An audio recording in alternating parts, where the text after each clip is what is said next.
Guys, nandito na naman tayo ha. Ito pag-usapan lang natin ano, itong si Attorney Ridon kasi nakakabwisit eh. No, nakakabwisit. Nabibwisit ako rito kay Attorney Ridon kasi itong mga pinagsasabi na naman niya. Aba, isipin mo naman ha. Sinabi na naman ito ni Attorney Ridon, ni Congressman Ridon na meron silang bagong mga ebidensyang nahalungkat. At ito ay mga property ni Inday Sayad na mga hindi dineklara sa kanyang salin. Nabibwisit ako kasi alam niyo kung bakit hindi na naawa kay Sayad eh. Kita mo, stress na nga yung itsura. stress na nga yung itsura ni Sayad, ginaganon pa. 'Di ba? Napakawalang iya eh. 'Di ba? Alam naman niya na nambabato na nga ng laptop.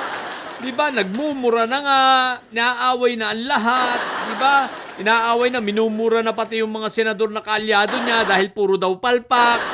'Di ba ka? Tapos maglalabas pa si Congressman Ridon na sasabihin niyang may mga nakita pa silang mga property na hindi dineclared sa SAL. What the heck?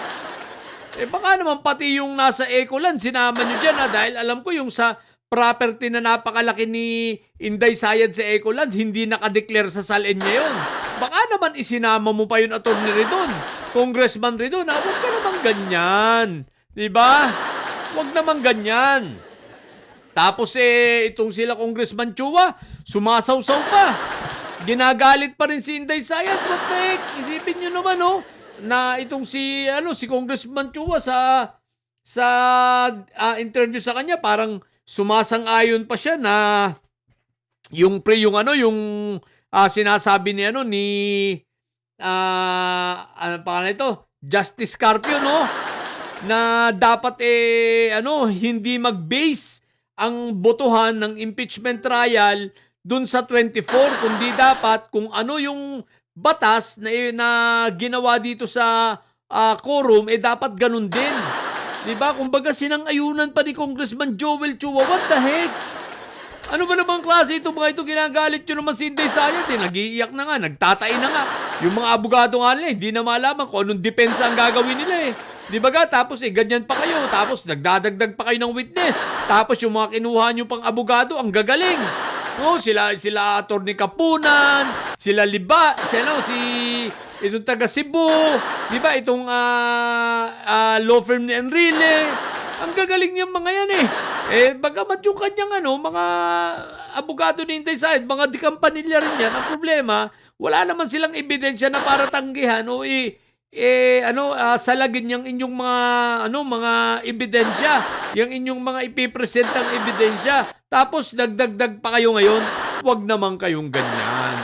Pinapaiyak nyo naman eh. Pero ano nga pala ha, guys, bago ko ito narinig kay Justice Carpio shoutout muna natin si Attorney Jess kasi sa kanya ko rin ito narinig itong prinsipyong ito na ito naman noon ay na-discuss ko rin, nasabi ko, iniisip ko rin, bakit sa 24 paano kung merong hindi umattend, di ba? So yan nga, si Attorney Jess, sa kanya ko rin narinig ito na sinabi niya na dapat hindi sa 24 kung sino lang ang able. Di ba? Kung sino lang yung nakakadalo at may kakayanang bumoto, umattend sa paglilitis at gampanan ng pagiging judge, yun lang ang dapat na magkaroon ng karapatang bumoto at from there, dun kukunin ang average, dun kukunin yung two-third na tinatawag, di ba? So hindi sa anong pangalan nito? Hindi dito sa kung ilan. Two-third nga ba para two-third, di ba? Hindi sa 24 kukunin, di ba? So, yun. Kaya, shoutout Attorney Jess, parehas kayo ni Justice Carpio. Pero balik tayo sa usapin. Itong si Ridon.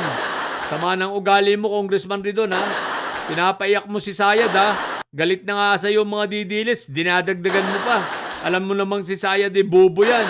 Di ba? Alam mo naman na hindi niya abot ng utak yan. Dapat kung ano lang yung dati, yun na lang. Huwag na kayong maghanap pa ng iba. Naghahanap pa kayo eh. Alam niyo naman na, yan tuloy. Mainit na naman ang ulo. Sabi ng puting kabayo, araw-araw daw mainit ang ulo ni Sayad habang papalapit ang papalapit ang impeachment trial. Sino ba naman hindi iinit ang ulo? Kita mo no, stress na stress. Kung yung mga abogado nga niya, ang iinit din ang ulo kasi hindi alam kung paano didepensahan Wala silang mahagilap na ebidensya na para salagin yung mga ebidensya naman ng prosecution. Kaya ginagawa na lang nila lahat. Di ba, Rally? Asang-asa sila, nalalaki sila sa Senado. Asang-asa sila na tawag ron, lalakas sila at masusugod nila ang Senado. Asang-asa sila sa iglesia ni kulto na sasapi sa kanila, sasanib sa kanila. Sasanib yan, parang pusis. Ang problema lahat, pumalpak. Sablay. Yung sinasabing Gismil, ayun. 2,000 200. Tapos, magagaganyan ka pa, Congressman Ridon.